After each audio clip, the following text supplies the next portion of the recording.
Well, hey, everybody. My name is William Lawson. I trust that you are well this fantastic, incredible, fantastic, amazing day.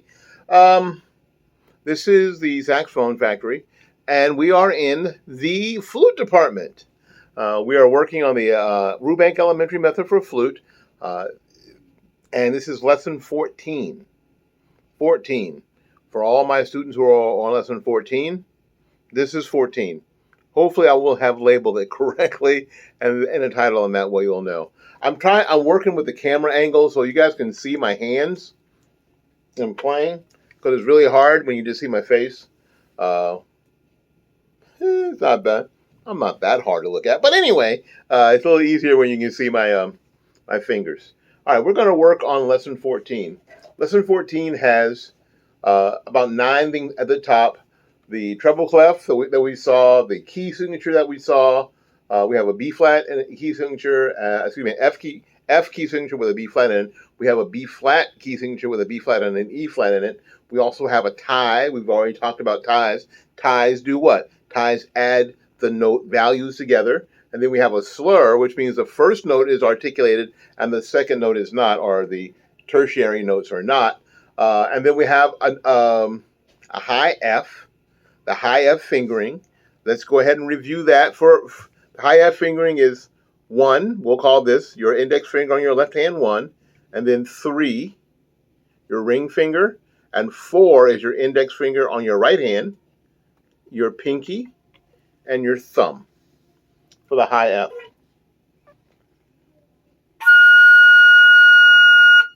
There we are. And then number 8 on the circle 8 on the top of the page has an eighth rest, that little thing underneath the 8, and then the thing underneath, the squiggly thing underneath the 9 is a quarter rest. An eighth rest in 4/4 time is 1/2 a beat of silence. The quarter rest is 1 count of silence in 4/4 time. If you need that, just rewind the video and stop it where you need it. We're going to do number 1. Now, in number 1, in lesson 14, you have 2 opportunities or 2 chances for slurring. The first one is that you can slur the first group of 4, and then the second measure is the slur the middle note and tongue the 2 outside notes. It would go something like this, and I want you to practice both. Here's the first way to slur.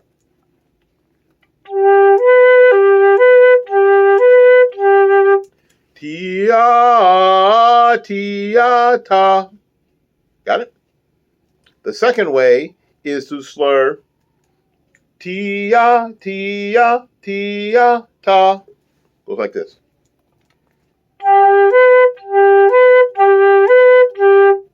Which means that all the G's in the first 2 measures would be tongued.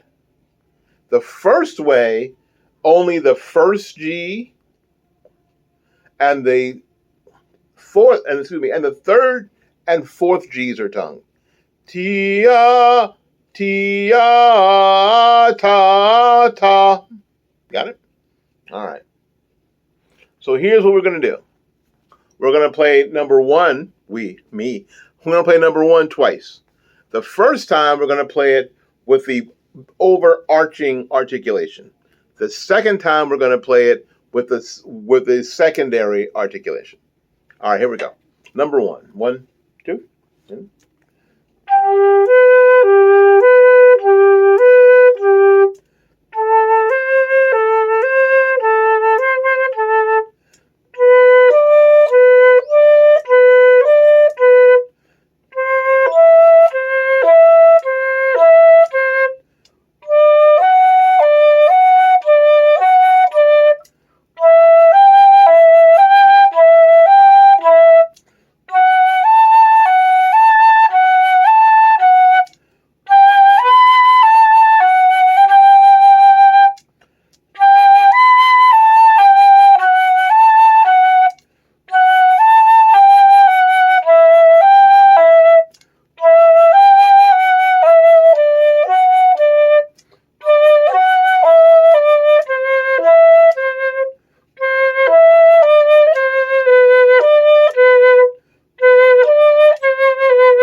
ta, ta.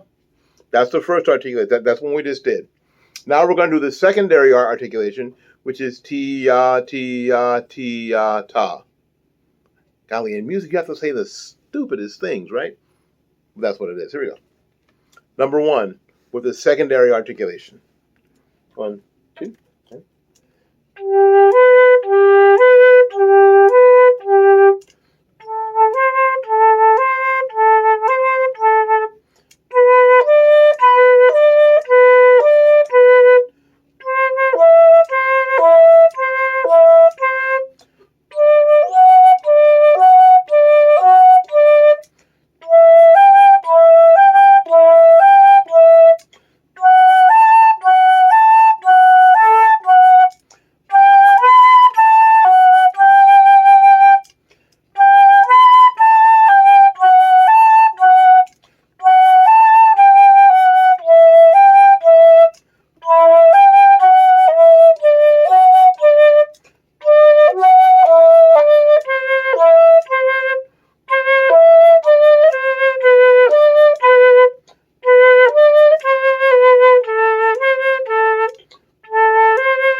Do it both ways. Do it both ways. And number one, the primary articulation, and the secondary articulation. You might want to have fun with experimenting with on the first set doing the primary, and on the second set of notes the secondary, and go back and forth. But make sure that you are watching what you're doing. All right, number two. Here we go. Only one set of articulations, and they're eighth notes. Here we go. We are still in the key of G, which means there is one sharp. Mount sharp is F sharp. Very good. Here we go. 1 and 2 and 3 and 1 and 2 and 3 and 4 is our rhythm.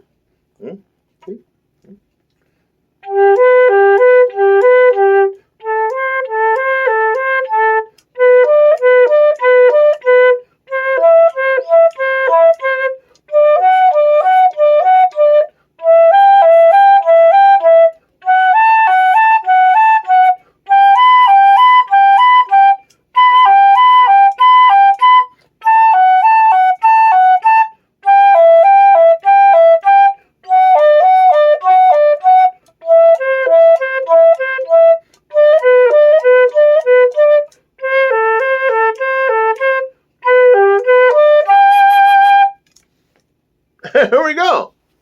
All right.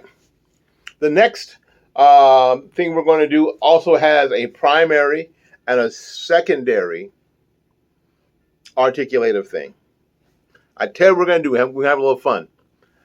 I'm going to switch back and forth between the primary tonguing, that's the one on the top, and the secondary articulation, the one on the bottom closer to the notes.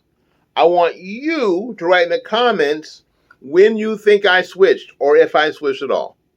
That means you have to listen carefully. We are in the key of F, which has just a B flat in it. We're back to F natural and B flats, not B naturals. Here we go.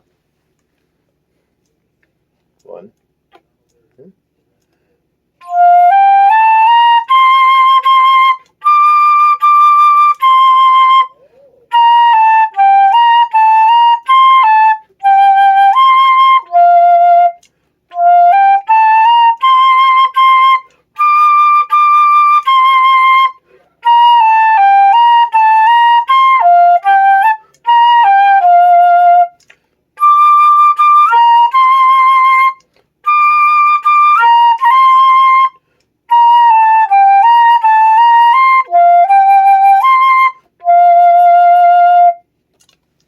Did you hear when I went back and forth? I played the primary articulation and then the secondary articulation, and I went back and forth. Did you hear it? If you can hear it, write it down in the comments. I appreciate that. All right, we're going to finish lesson 14 with the F major scale, 2 octaves, from low F to the high F. We're going to go ahead and play those in half notes. Do not rush. Do not try to play it super fast. It is more important that you play it super right than super fast, or that you play it super well than super fast, or super good than super fast, especially in the beginning. Here we go. 1, 2, ready?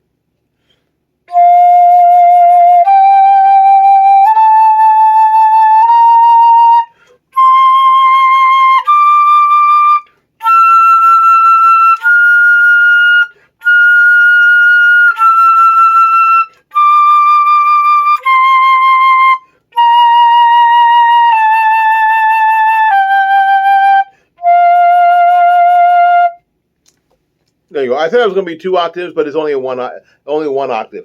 You can practice it in the lower octave too, starting on the low F. That's a good plan too. That's a good plan too. All right, that's lesson 14, friends, from the Rubank Elementary Method for Flute. Hey, what I need you to do, more than anything, is keep practicing. Keep to it. Keep sticking with it. Don't give up. Ever. Thanks. See you when we see you.